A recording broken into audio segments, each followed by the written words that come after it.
if you have symptoms of inattention, hyperactivity, and impulsivity, it might be that you have ADHD.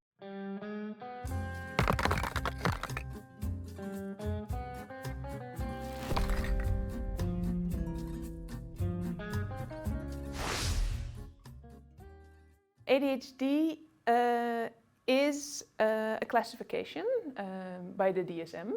The DSM set a list of specific behaviors, and if you fulfill a number of these behaviors and you suffer from impairment in multiple areas, and these behaviors cannot be explained by any other disorder or classification, then you might have ADHD.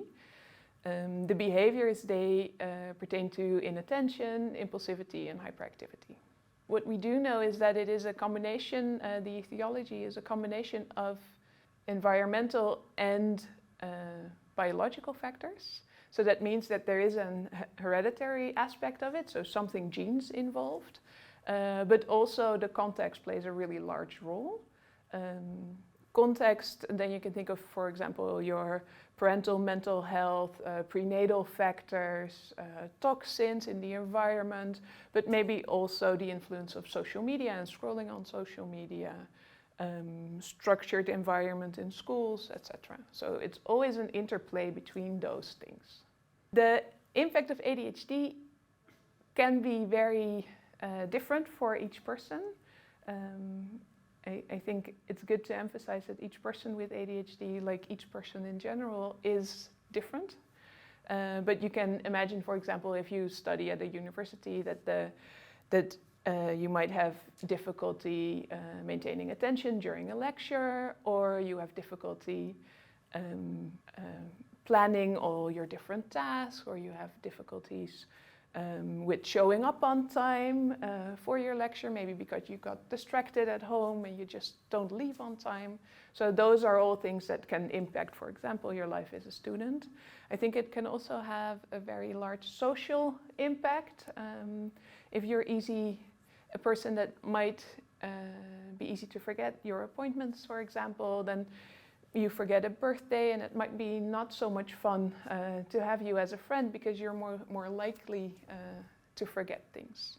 But it is very much a continuum, so it could also be that if you don't have ADHD, you do show four of these DSM behaviors. So maybe you find concentrating for a longer time difficult, or you're very impulsive, or you might be a bit forgetful, but it really is the full set before we call it ADHD.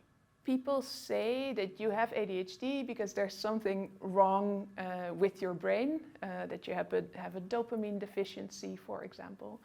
But it really is, maybe that might be the case in some people, but ADHD really is the complex interplay between those biological factors and environmental factors.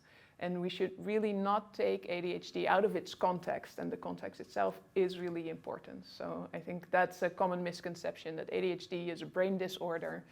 You have ADHD because you have a lack of dopamine. And that really is not the nuance that we want to show. You could offer help, for example, by asking, hey, is there anything I can help you with? For example, if we have an appointment, would it help you if I would send you a text in the morning just to remind you that we're meeting in the afternoon? But be a bit careful with things like this, because it can also be very stigmatizing if you say, oh, you have ADHD, so you need help, because that's definitely not always the case.